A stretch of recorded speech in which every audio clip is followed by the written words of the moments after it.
যাও দিল্লি, লোককে যাও বলতে বলতে দাও। আমি আমার মেয়েকে ফেরত চাই।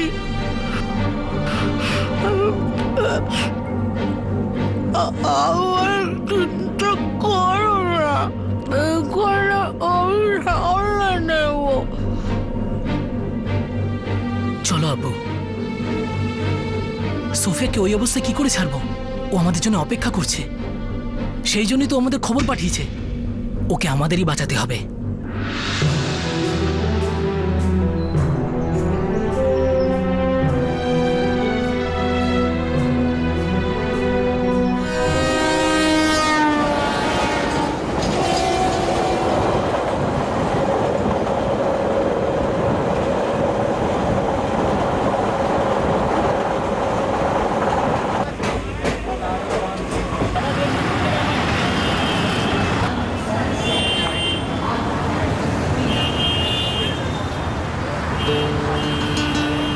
অনেক বড় শহর, কোথায় গিয়ে আমরা খুঁজবো বলতো?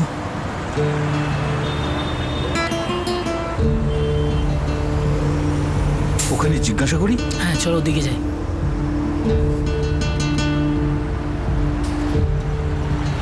দাদা, এখানে জিবি রোডটা কোন দিকে? জিবি রোড যেতে গেলে সামনে দিয়ে বাইরে বেরো, বাস ধরে লাস্ট স্টপে নেমে যাবে।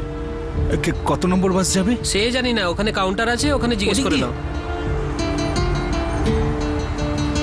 জানি না কখন আসবে বাসটা।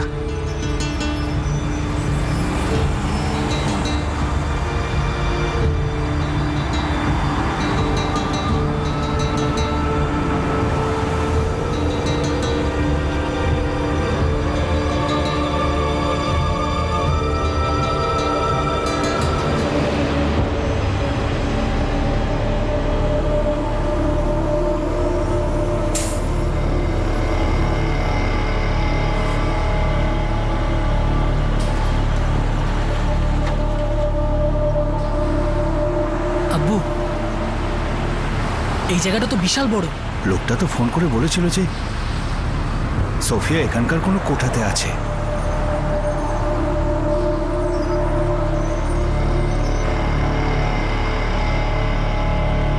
কি কোঠা? হ্যাঁ সর্দারজি, কোঠা। সর্দারজি, আমি জানতে পেরেছি যে আমার মেয়ে সোফিয়া এইরকম কোনো কোঠায় বন্দী হয়ে আছে। এখানে অনেক কোঠা আছে, সব রাত্রিবেলা খোলে। যখন সব দোকান বন্ধ হয়ে যায়, আপনি এক কাজ করুন, রাত্রিবেলা এসে খোঁজাখুঁজি করুন, সেটা কাজের হবে।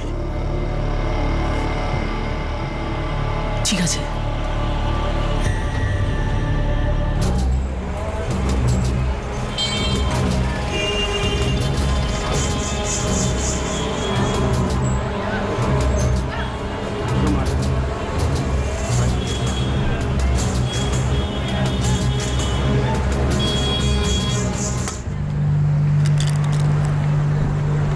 কি বললেন? খুঁজছেন কাকে? দাদা ভাই, আমার মেয়ে সোফিয়া, 19 বছরের মেয়ে। একজন লোক আমাকে ফোন করে বলেছিল এখানেই কোনো কোঠাতে ও বন্দী হয়ে আছে। ওরে বাবা, এখানে 100টার ওপর কোঠা আছে। কটা? 100-র ওপর। কোথায় কোথায় খুঁজবে? কিছু নাম্বার টাম্বার বলেছে? 56, 42, 73? নাম্বার তো সে কিছুই বলেনি আমাকে। তাহলে তো খুবই মুশকিল ভাই। মেনে নিচ্ছি যে নম্বর পেলি, তো তারপর মেয়েটার কাছে পৌঁছানো, তাকে বার করে আনা অত সহজ নয়। দাদা, ওকে জোর করে ওই জিবি রোডে ওকে আটকে রেখেছে। ও একজনকে বলেছিল যে ওর বাবাকে যেন এই খবরটা পৌঁছে দেয়। আরে আমার বাপ, তোমায় কি করে বোঝাই? এই যে বাইরে থেকে যা দেখা যায় না, ভেতরে ভুলভুলাইয়া রয়েছে, ভুলভুলাইয়া। কাকে বলবে আর কি বলবে? যদি বলো মেয়েকে নিতে এসেছো, তো মারধর করে চচ্চড়ি বানিয়ে গঙ্গায় ফেলে দেবে। চারদিকে দালাল আর মাস্তানরা ঘুরে বেড়াচ্ছে, যারা এই কোঠা বাড়ির দেখভাল করে। কাকু, তাহলে আপনিই বলে দিন না আমরা কিভাবে বাঁচাবো সোফিয়াকে। দেখ বাবু, এখানে সব কাজ মিলেমিশে হয়, আর সবার হাতই বাঁধা। ধরে নে তুই জানতে পারলি যে মেয়েটা এই কোঠা বাড়িতে এই নম্বরে রয়েছে, আর চেষ্টা করে বাবা ওখানে ঢুকেও গেলি, তো 2 মিনিটে মেয়েটা হাপিস হয়ে যাবে। এখানে তো সালা মশারাও গান নিয়ে ঘোরে। কিছু তো পথ থাকবে। করবে কিনা জানি না। হ্যাঁ, যদি করতে পারে তো এখানের পুলিশই করতে পারবে। এখানের পুলিশ যদি চায় তাহলে যে কোনো কোঠায় ঢুকতে পারে। এখানকার থানাটা কোথায়? আরে এই তো 10 মিনিটের রাস্তা এখান থেকে, লালকুয়া পুলিশ স্টেশন। যাও গিয়ে দেখতে পারো। চলো।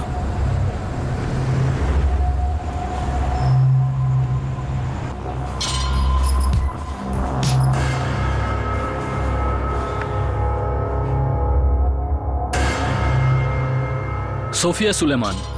আগে হ্যাঁ স্যার, 19 বছরের, আর জানুয়ারিতে নিখোঁজ হয়েছে। 18 জানুয়ারি। 6 দিন আগে একজন লোক ফোন করেছিল যে ও নাকি জিবি রোডে আটকে আছে।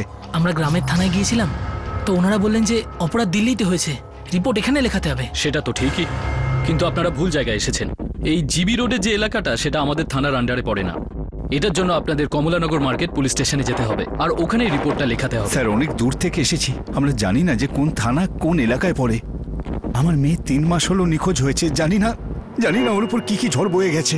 কিছু তো সাহায্য করুন আপনি। দেখুন, আপনাদের সাহায্যই করছি। আপনি বুঝতে পারছেন না, সবকটা পুলিশ স্টেশনের আলাদা আলাদা এরিয়া হয়, আর কোন এরিয়া কোন পুলিশ স্টেশনের আন্ডারে যাবে সেটা তো ওপর থেকে ঠিক হয়, তাই না? আর যে অপরাধ আমাদের এলাকায় হয়নি সেই কেসের কমপ্লেন আমরা কি করে নিতে পারি? এটার জন্য আপনাদের কমলানগর মার্কেট পুলিশ স্টেশনেই যেতে হবে। স্যার আপনি রাস্তা বলে দিন, আমরা চলে যাচ্ছি। আপনি বাইরে যান আর গিয়ে কাউকে কমলানগর মার্কেটটা জিজ্ঞেস করুন। আনুমানিক এখান থেকে 15 মিনিটের রাস্তা, আর ওখানে পৌঁছেই কমলানগর মার্কেট পুলিশ স্টেশনের ঠিকানা জিজ্ঞেস করে নিন, যে কেউ বলে দেবে।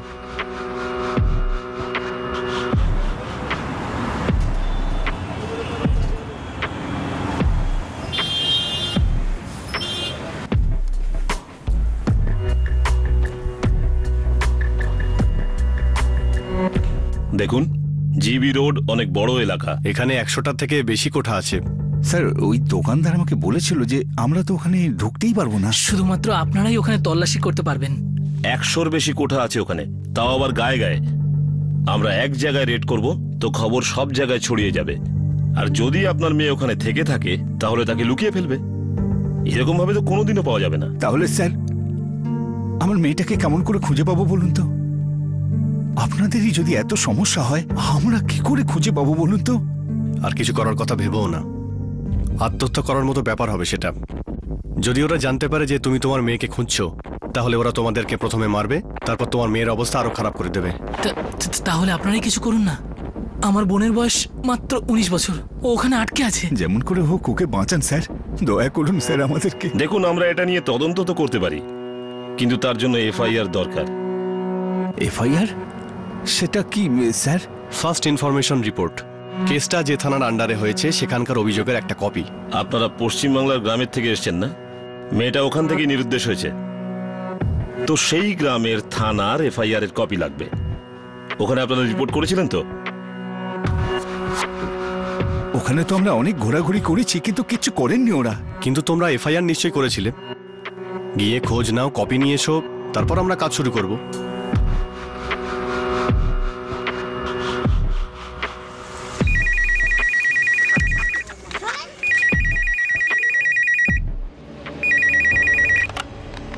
হ্যালো স্যার, আমি ইমরান সুলেমান বলছি, সোফিয়া সুলেমানের বাবা। কে সুলেমান? স্যার ইমরান সুলেমান, সোফিয়ার বাবা। স্যার স্যার আপনার থানাতে আমি অনেকবার গেছিলাম স্যার। হ্যাঁ, কি দরকার বলো। স্যার ওই সোফিয়া সুলেমানের কেসের ওই এফআইআর এর কপিটা চাই স্যার।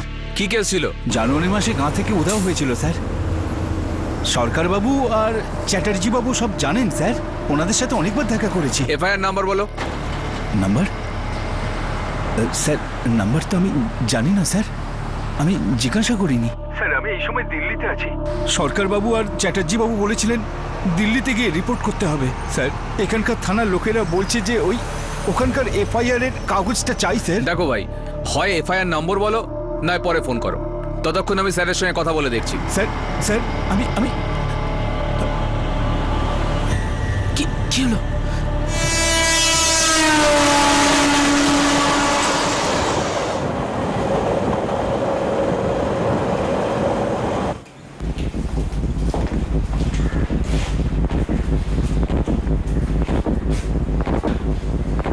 কিসের এফআইআর? স্যার দিল্লির থানার লোকেরা বলল যে এখানকার থানার এফআইআর কপিটা লাগবে। তারপর আমাদের মেয়েটাকে খোঁজবার চেষ্টাটা শুরু করবে। আরে এফআইআর কি করে হবে? তুই যখন প্রথমবার এলি তখন তো বললি যে মেয়ে নিখোঁজ। হ্যাঁ স্যার, তখন থেকে নিখোঁজ। ঠিক তাই। আর তোরা তো বলেছিলি যে ফোনটা দিল্লি থেকে এসেছে, তাহলে অপরাধটা হলো কোথায়? দিল্লিতে তো, তাহলে এফআইআরটাও দিল্লিতেই হবে। এখানে সময় নষ্ট করে কি লাভ? ওরা বলছে যে এফআইআর এর কপি আপনার কাছেই আছে। ওরা ভুল করেছে। আরে কেস যখন দিল্লিতে হয়েছে তাহলে এখানে কি করে এফআইআর হবে? আরে এফআইআর ওখানেই হবে। স্যার, সোফিয়া বিপদে আছে। আমরা কয়েক মাস ধরে এখান থেকে ওখানে ঠেলা খাচ্ছি। আমি আমি আপনার পায়ে ধরছি স্যার, আপনি একটু সাহায্য করুন। বন্ধু, বোঝার চেষ্টা করো। দিল্লি কি আর এই থানার আন্ডারে? না তো, তাহলে আমরা আইনত কিচ্ছু করতে পারি না। এফআইআর ওখানেই করতে হবে।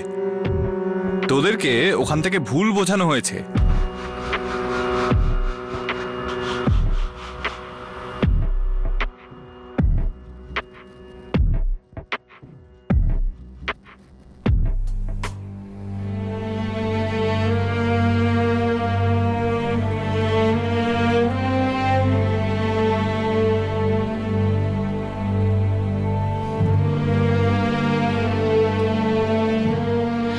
মা, আমি ক্লান্ত হয়ে গেছি পড়ে পড়ে। আমি একটু বাইরে থেকে ঘুরে আসছি। তাড়াতাড়ি চলে আসবি মা। হ্যাঁ মা, আধ ঘন্টার মধ্যে চলে আসবো।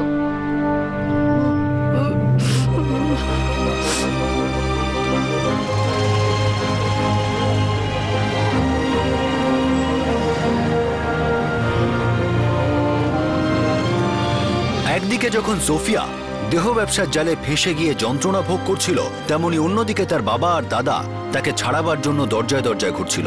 একটা পুলিশ স্টেশন থেকে অন্য পুলিশ স্টেশনে তাদের ফুটবলের মতো নাচানো হচ্ছিল, তাও শুধুমাত্র একটা এফআইআর এর জন্য। FIR, first information report, case নথিভুক্ত হয়ে যাওয়ার পরের রিপোর্ট। জানুয়ারিতে সোফিয়ার হারিয়ে যাওয়ার খবর যখন পুলিশে দেওয়া হয়, তখন তারা কমপ্লেন লেখার বদলে শুধুমাত্র ডায়েরিতে এন্ট্রি করেন।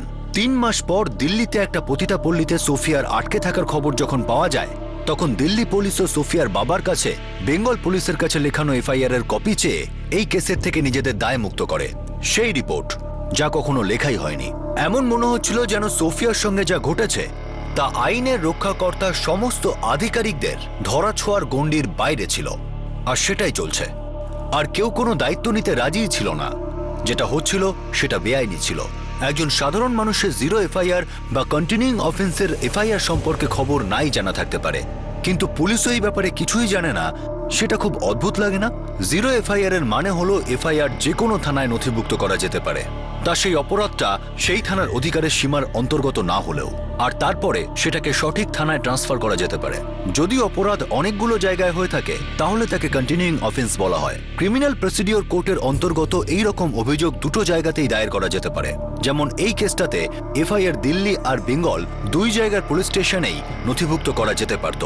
এখন কোনো চমৎকারই ইমরান আর তার পরিবারের সঙ্গে তাদের মেয়ের দেখা করাতে পারে।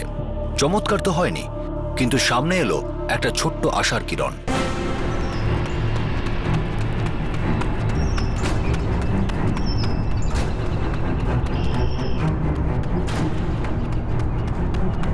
কি? শালিনী বাড়ি ফিরে এসেছে।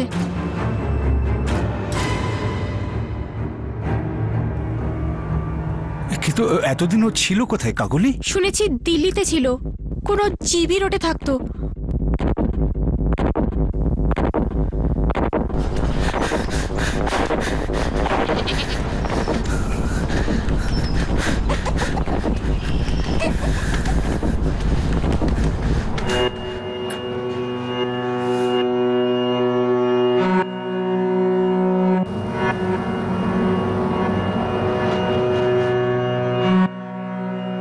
তোমার মেয়েকে ফিরিয়ে কি করে আনলে? আমি নিয়ে আসিনি, দিল্লি থেকে ফোন এসেছিল। ওই কি যেন বলে, এনজিও। হ্যাঁ, ওরা জিজ্ঞেস করলো যে শালিনী তোমার মেয়ে।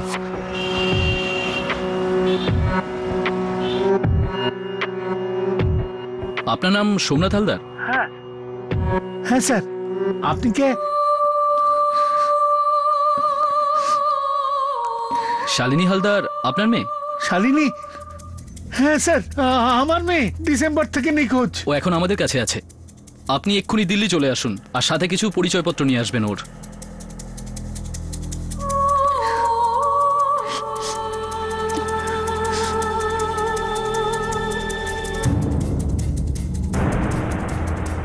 আমি দিল্লি গেলাম, ওরা আমাকে কোর্টে নিয়ে গেল শালিনীকে শনাক্ত করার জন্য। তারপর 2 দিন পর আমি আর শালিনী বাড়ি ফিরে এলাম। ওরা কারা? আর এতদিন শালিনী ছিল কোথায়?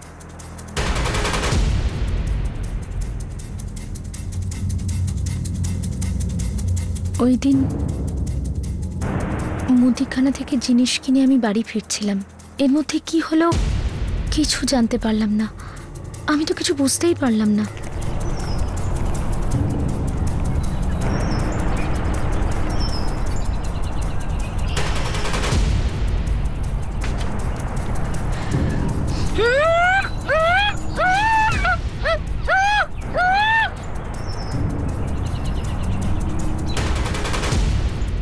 তারপরে আমার আর কিছু মনে নেই। ওই সময় আমার সমস্ত বোধ শক্তি হারিয়ে গেছিল। আমি কোথায় ছিলাম, কিভাবে গেলাম, আমার কিছু মনে নেই।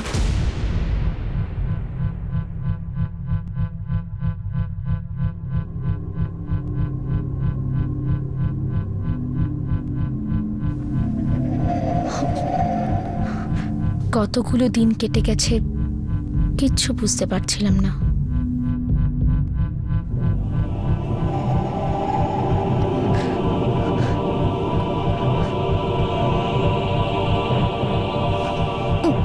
আমি কোথায় আছি? আপনি কে?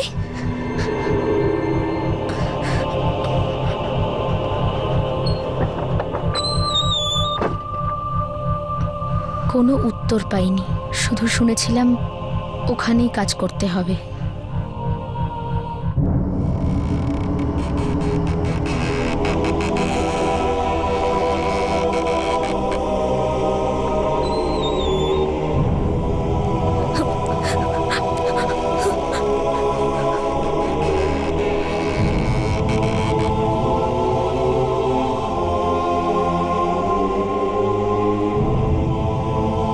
আমি কাঁদতাম, চিৎকার করতাম, বাড়ি যাওয়ার জন্য জেদ করতাম, তো ওরা আমায় খুব মারতো।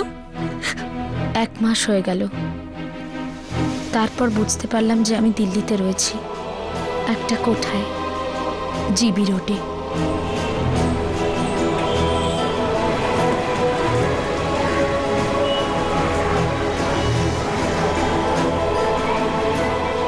আটকে রাখা হয়েছিল আমার একটাই ঘরে, কোথাও যেতে দিত না।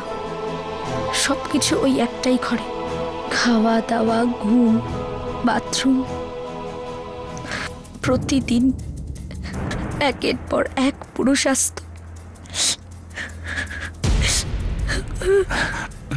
মা শালিনী, আমার মেয়েটাও কি ওখানে আছে নাকি? জানি না কাকা, যদিও ওখানে থাকে তাহলে প্লিজ ওকে বাঁচিয়ে নিন। ওখানে খুব মারধর করে। বাড়ি আসার পরে বাবা বলল যে সোফিয়া নিখোঁজ, ও নিশ্চয়ই ওখানেই আছে, আপনি প্লিজ ওকে বাঁচিয়ে নিন। শালিনী, তুমি ওখান থেকে বেরিয়ে এলে কি করে?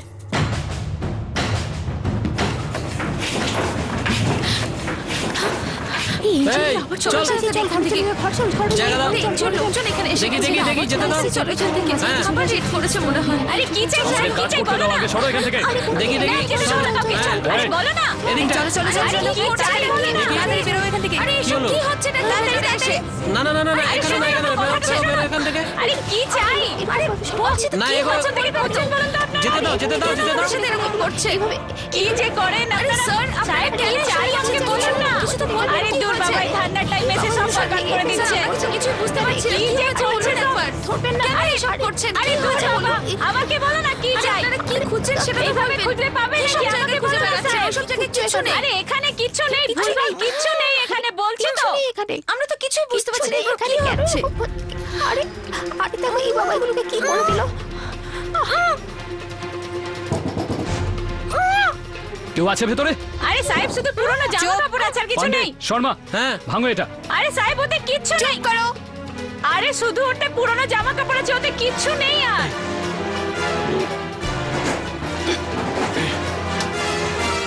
বাইরে এসো। বের করো, বের করো। সাবধানে, আস্তে করে তোলো। সামলে, ভয় পেও না। সাবধানে, আমরা তোমাকে নিয়ে যাবো, ভয় পেও না। চলে এসো, সাবধানে সাবধানে।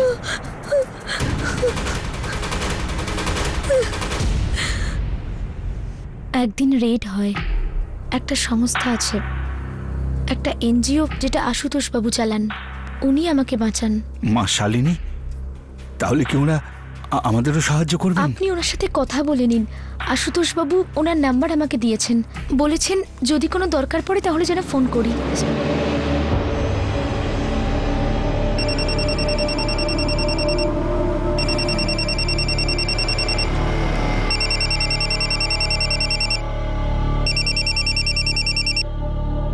হ্যালো, আশুতোষ বাবু, আমার নাম ইমরান সুলেমান। স্যার, আপনি শালিনী হালদারকে বাঁচিয়েছিলেন না? ওই আমাকে আপনার নাম্বারটা দিয়েছে আর বলল ফোন করতে। বলুন কি দরকার আমার সঙ্গে? আমার একটা মেয়ে আছে, সোফিয়া। ও দিল্লির কোনো কোঠাতে আটকে আছে স্যার।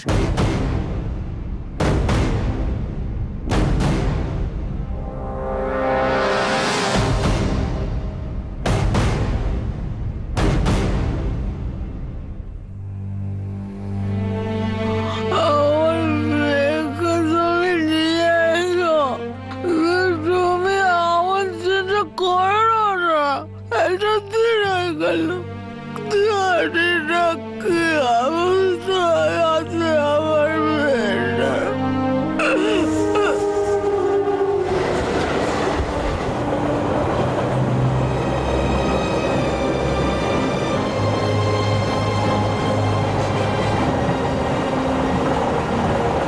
ইমরান আর শাহিদ আরো একবার সাহস করে সোফিয়ার খোঁজে বেরিয়ে পড়ল।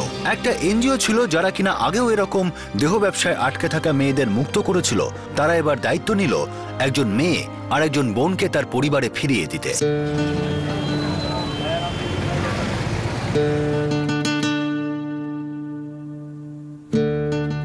এটা 10টা কপি বানাও। Okay sir. আমরা পুরো চেষ্টা করব। আপনার এই উপকার আমরা জীবনে ভুলবো না। আপনি উপকারের কথা বলবেন না। দেখুন, এক্ষুনি আমরা পুলিশের কাছে যাব না, একদিন অপেক্ষা করব। কিন্তু জানতে পারবো কি করে সোফিয়া কোথায় আছে? খোঁজ পেয়ে যাব, ওয়েট করুন। মেয়েটার বয়স 19 বছর আর নাম হলো সোফিয়া সুলেমান। ওর ছবিটা MMS এ পাঠিয়ে দিচ্ছি।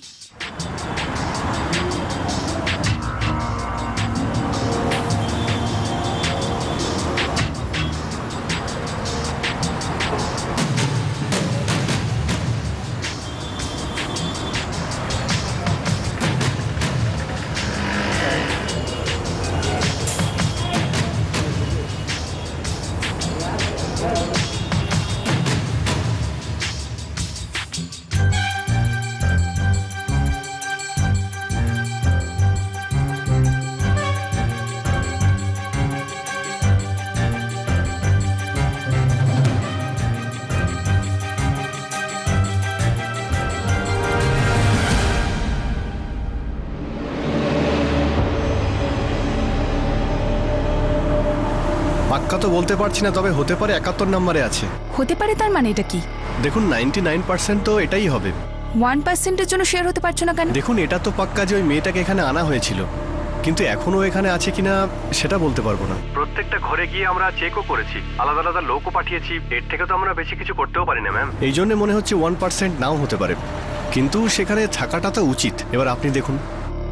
ঠিক আছে।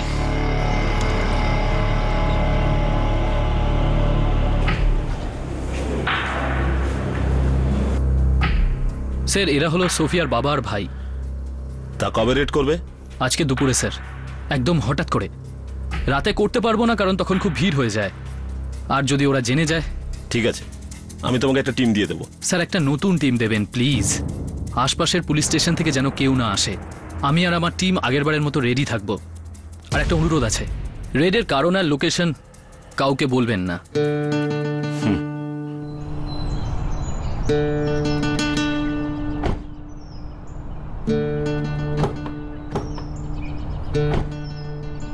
আমার গাড়ি আপনাদের দুজনকে অফিসে নিয়ে যাবে। আপনারা ওখানেই আমাদের জন্য অপেক্ষা করুন। স্যার, আমরাও আপনার সাথে যেতে চাই স্যার। না, তাতে অনেক বিপদ আছে। কেন স্যার, কি বিপদ হতে পারে? দেখো, সোফিয়া যদি ওখানে থাকে তাহলে আমরা ওকে খুঁজে বার করবই, কিন্তু আপনাদেরকে ওখানে নিয়ে গেলে আমরা সমস্যায় পড়তে পারি। আমরা চাই না আপনাদের কোনো রকম বিপদ হোক। চিন্তা করবেন না।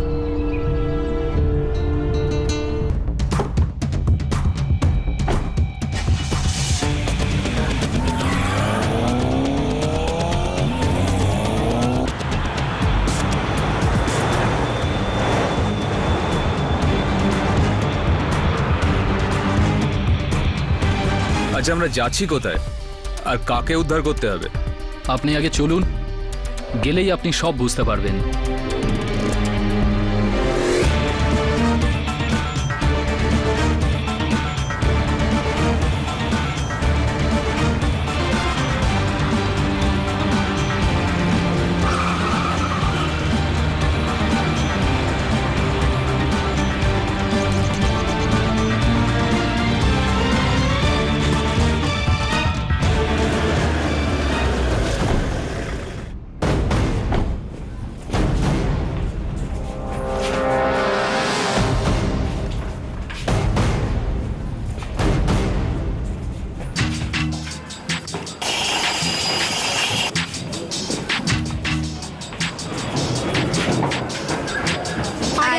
আবার এসে গেছে। এই চলো তো চলো চলো চলো গিয়ে বলি। চলো চলো ওপরে ভাগো ওপরে। আরে চলো তাড়াতাড়ি চলো এখান থেকে। আরে স্যার কোথায় ঢুকে আসছেন? আরে শুনুন শুনুন, এটা আপনার বাড়ি না। আস্তে এখান থেকে যাও এখান থেকে যাও। একদম আরে ছেড়ে দিন আমাদের। বেরো। আরে কি করছেন?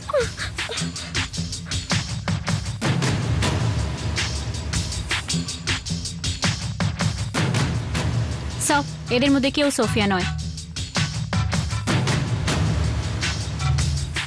সোফিয়া কোথায়? কে সোফিয়া? আমি কোনো সোফিয়াকে চিনি না। অন্য কেউ চলবে নাকি?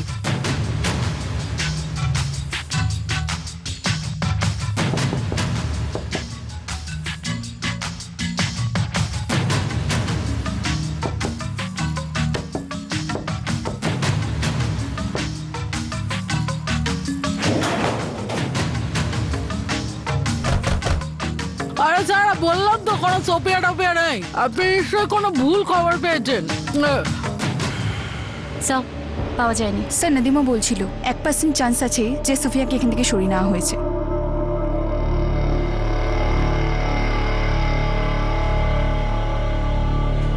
আমার মনে হয় সোফিয়া এখানে নেই, না হলে এতক্ষণ ধরে মহিলাটি মিথ্যে বলতে পারতো না।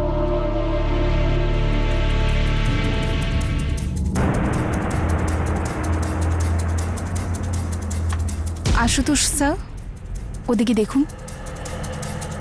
এটা এপ্রিল মাস চলছে আর জানুয়ারির ক্যালেন্ডার ঝুলছে। আরে ম্যাডাম ওখানে কিছু নাই। মিথ্যে বলছে ও। সব নিশ্চয়ই ভেতরে কেউ না কেউ আছে।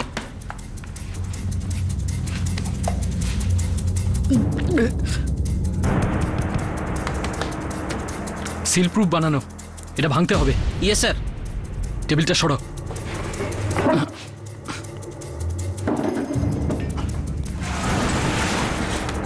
কেউ আছো ভিতরে? আমরা তোমাকে সাহায্য করতে এসেছি। আরে ম্যাডাম কেউ নেই ওখানে। মুখ বন্ধ। কেউ আছো ভিতরে? ভয় পেও না।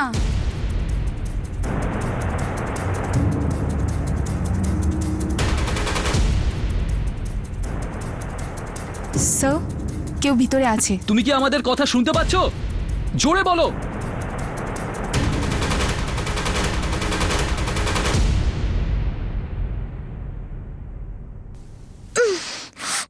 এটা ভাঙতে হবে।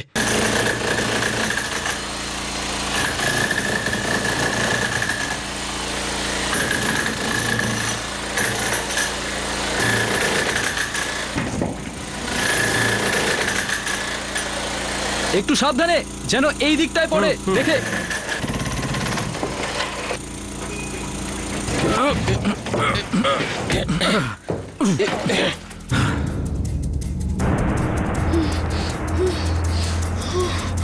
বাইরে এসো, ঘাবিও না। আস্তে আস্তে সাবধানে।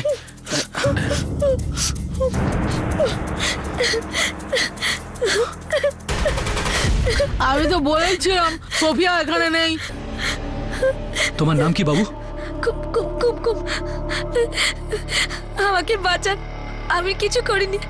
এরা আমাকে দিয়ে খারাপ খারাপ কাজ করায় আর এরাই আমাকে বন্ধ করে রেখেছিল। ঠিক আছে কুমকুম, ভয় পেও না। আমরা তোমাকে এখান থেকে নিয়ে যেতে এসেছি। শান্ত হও, ঠিক আছে? একে চেনো? এর নাম সোফিয়া। হ্যাঁ সোফিয়া ওদিকে রয়েছে, ওদিকে।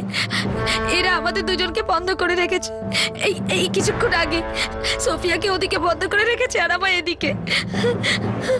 এখানে আসার আগে আমি তো জানতামই না আমরা কোথায় আসছি। আপনি তো বলেনই নি। ওইদিকে রয়েছে। এখানে?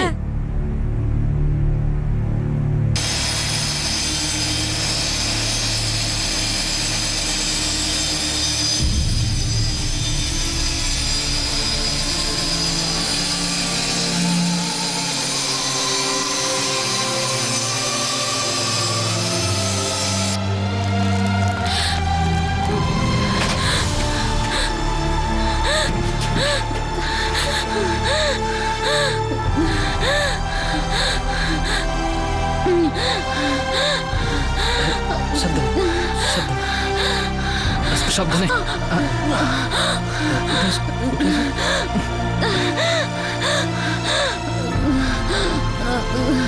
তুমি সোফিয়া সুলেমান? তোমার বাবা দাদা তোমাকে নিতে এসেছে।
নে খেয়ে নে, ভালো লাগবে।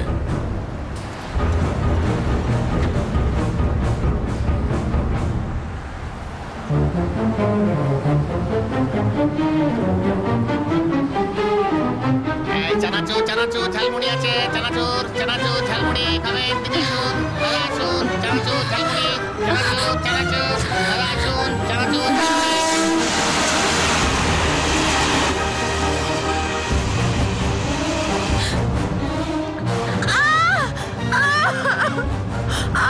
চিৎকার চেঁচামেচি করে কোনো লাভ হবে না। যা করতে বলা হচ্ছে চুপচাপ করে যা, নাহলে রোজ জবরদস্তি হবে, রোজ মার খাবি আর রোজ কাঁদবি। সেই জন্য চুপচাপ কাজ শুরু করে দে।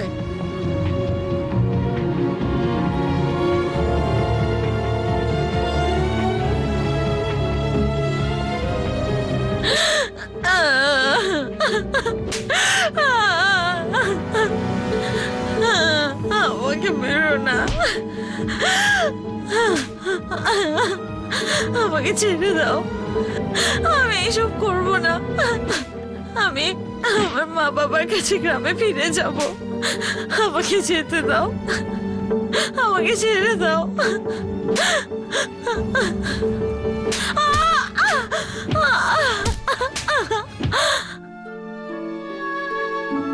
কুমকুমকে নেপাল থেকে আনা হয়েছিল।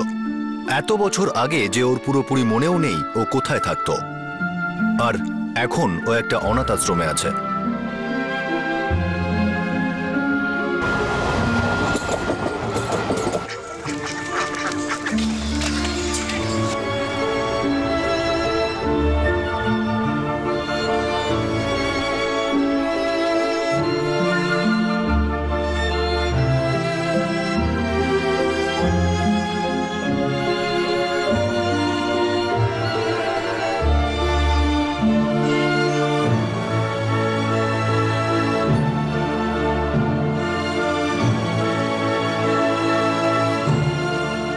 ইমরান আর শাহিদের সঙ্গে বাড়ি ফিরে যাওয়ার আগে সোফিয়াকে কোর্টে পেশ করা হয়। কোর্টে যাওয়ার আগে জিবি রোডের সেই পতিতাপল্লীর গিরিজা সোফিয়াকে ধমকায়। সে বলে যে সোফিয়া যেখানেই যাক না কেন গিরিজা তার উপর বদলা নেবে। কুমকুমকে দাবি করতেও দুজন অচেনা মহিলা আসে। কিন্তু সঠিক কাগজপত্র না হওয়ার কারণে পরের দিন যখন কুমকুমের সামনে তাদের ডাকা হয় তখন তারা পালিয়ে যায়। পতিতাপল্লীতে আটকে থাকা মেয়েদের সাহায্য করার বদলে উদাসীনতা দেখানোর কারণে পুলিশকে কোর্ট ধিক্কার জানায়। আর পতিতাপল্লীর দালালদের বিরুদ্ধে কঠোর পদক্ষেপ না নেওয়ার কারণে তাদের বিরুদ্ধেও ব্যবস্থা নেওয়া হয়। সোফিয়া যে গিরিজার হাতে বন্দী ছিল তাকেও গ্রেফতার করা হয়েছে, আর আদালত কোনো পরিস্থিতিতেই তার জামিন অগ্রাহ্য করেছে। পুলিশকে কঠোর নির্দেশ দেওয়া হয়েছে যে গত 1.5 বছরে এরকম এনজিও অর্থাৎ বেসরকারি সংস্থার মাধ্যমে বাঁচানো মেয়েদের কেসগুলোকে ফলো আপ করুক আর সেগুলোকে সম্পূর্ণভাবে তদন্ত করুক। দেহ ব্যবসার পশুরা ফুলে ফেপে ওঠার জন্য পুলিশের প্রশাসনের ভূমিকা নিয়েও আদালত প্রশ্ন তুলেছে। এই বিষয়ে জোর দেওয়া হয় যে এটা আটকানোর জন্য স্পেশাল টিম হওয়া সত্ত্বেও পতিতাপল্লীর দালালরা কুমকুম আর সোফিয়াকে লুকোনোর সুযোগ পেয়ে গিয়েছিল। এটা পরিষ্কার ছিল যে তারা আগে থেকেই পুলিশ আসার খবর পেয়ে যায়। ক্রাইম পেট্রোল এরকম মানুষ আর সংস্থাদের কুর্নিশ জানায় যারা এরকম দেহ ব্যবসাকে গোড়া থেকে নির্মূল করার জন্য নির্দ্বিধায় কোনো রকম ভয় না পেয়ে লড়ছে।